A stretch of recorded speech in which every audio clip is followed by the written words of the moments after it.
Welcome to the deep dive.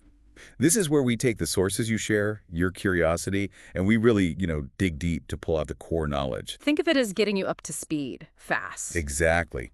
And today, wow, we are diving into something truly fascinating. We really are. We're exploring the goddess system of the Oromo people, specifically the Guji Oromo, and we're working from a really detailed historical research letter. That's right.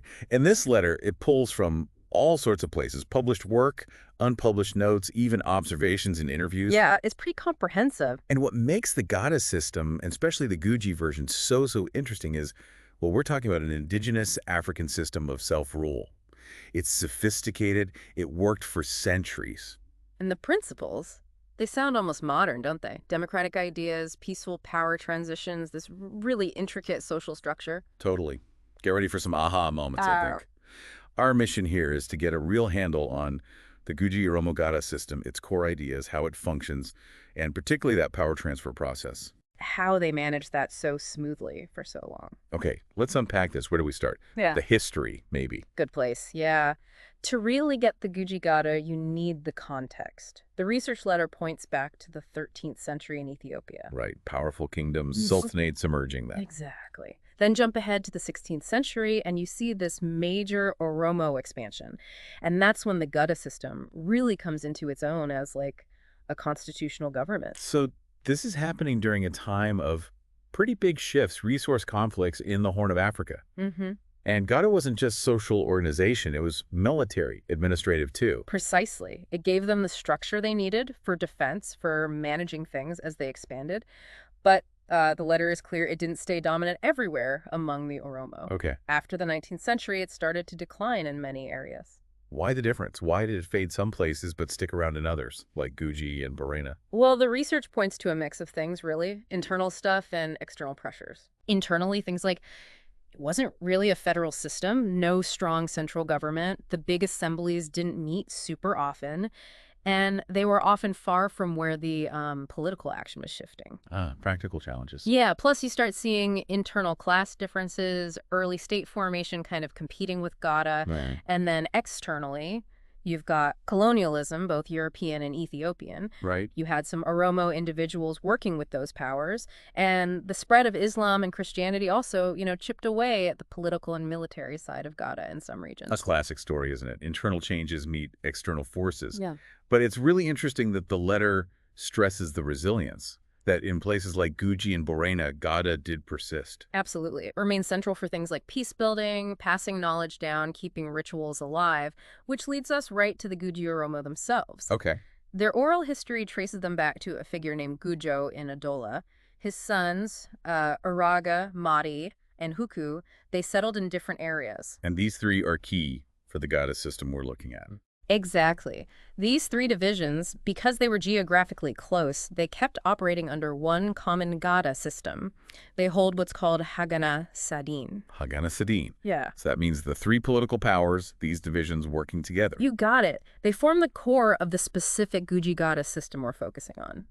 Okay, so let's get into the nuts and bolts. What is this Gada system? The letter calls it comprehensive. It really is. It's way more than just politics. The definition used is it's socio-political, legal, religious, and social. Wow. Think of it as the whole operating system for Guji Oromo society. It guides political stability, economy, culture, morals, religion, everything. And the origin. The letter mentions some debate there. Yeah, it's not definitively pinned down. There's a strong belief that the laws come from Waka, that's God. Oral traditions also suggest it might have started more as a religious thing before it, expanded. Okay. But what about the political thinking behind it, the philosophy?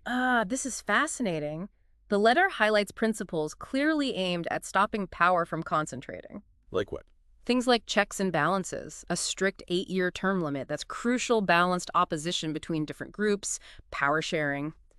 It was all designed to prevent dictatorship. 8 years. That's quite specific. Very. And beyond that, there's this real emphasis on balanced representation, making sure different clans, lineages, regions, confederacies all had a voice. Equity was built in. Sounds incredibly advanced for its time. And how did they structure this? There were some key terms mentioned. Right, let's break those down. Luba, That's like a generation or a socio-political group that moves through the system together. Okay, a cohort. Yeah, exactly. Bali, that just means political power, the authority itself. Ya refers to the regular meetings or sessions these Luba groups would have. Got it. Then Gada itself refers to the ruling party or generation currently holding power, led by the Abagada, The leader. the main leader, yes. Hagana are the members of the Congress, the delegates with political power representing those three Guji divisions we talked about, Uraga, Mari, Huku. The Hagana Sidin. Correct. And then the big one, Gumi Boku. That's the top authority, the Grand Congress of those three Hagana, held every 8 years at a place called Buku. Okay, let me see if I've got this. The Luba are the groups moving through. Their meetings are, when a Luba holds power, the Bale, that's the Gada stage, they're represented in the Hagana, and everyone answers to the Gumi Boku. That's a really good way to put it. Captures the flow nicely. And this whole thing runs in cycles, right? The 5 parties, the Balali Shanan.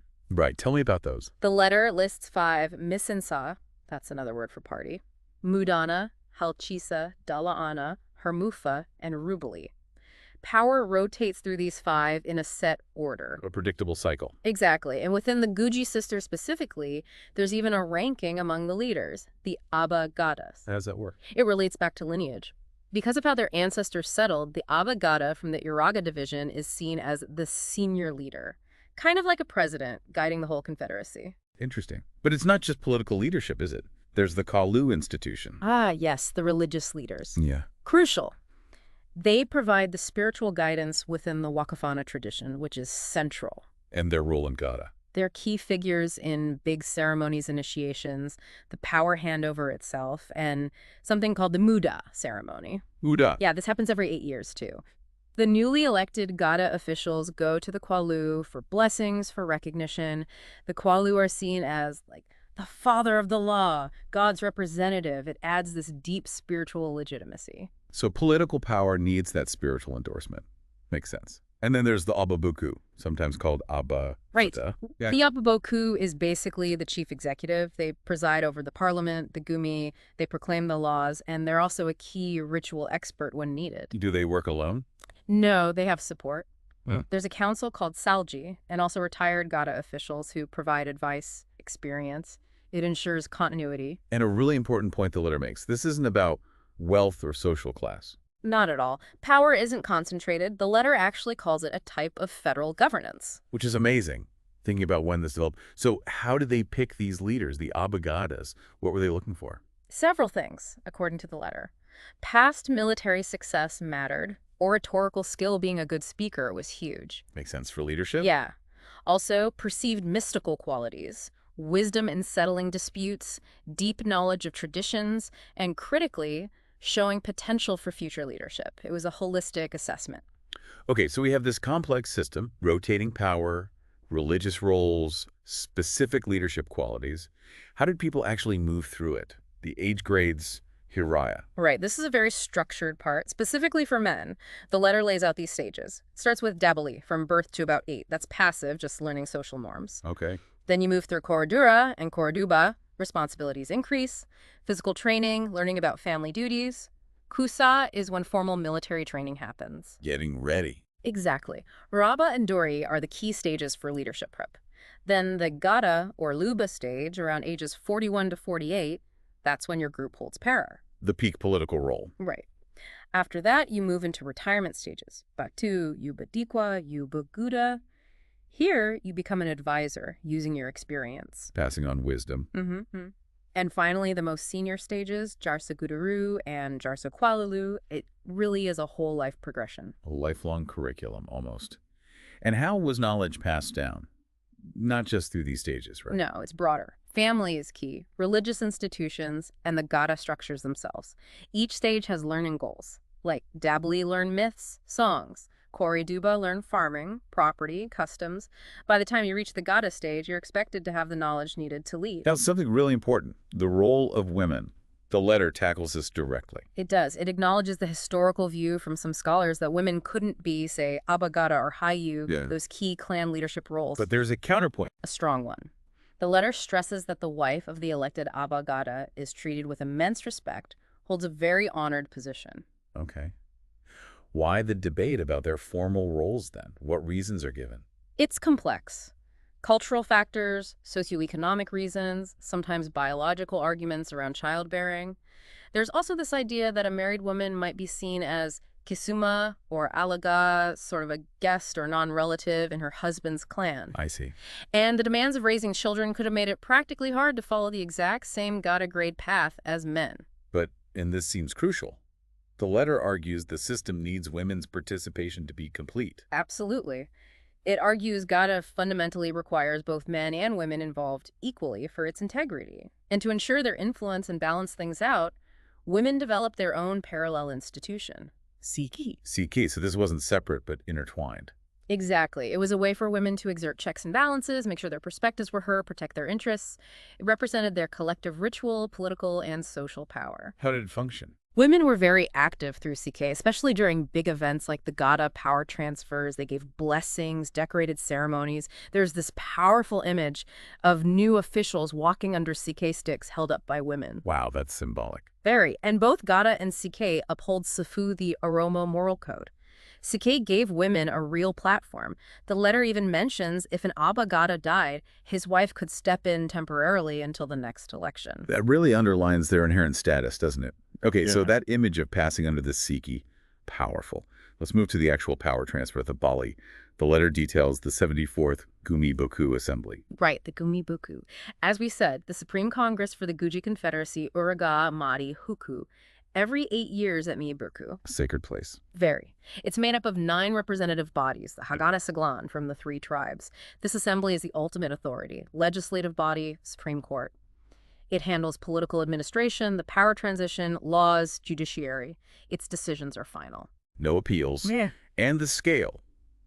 The letter estimates over 500,000 people at the 74th. What happens during this huge gathering? It's a 5-day event right before the power handover. A big part is making and revising laws. This happens under the May tree, symbol of peace, government sacred ground. And seating's based on seniority. Strictly.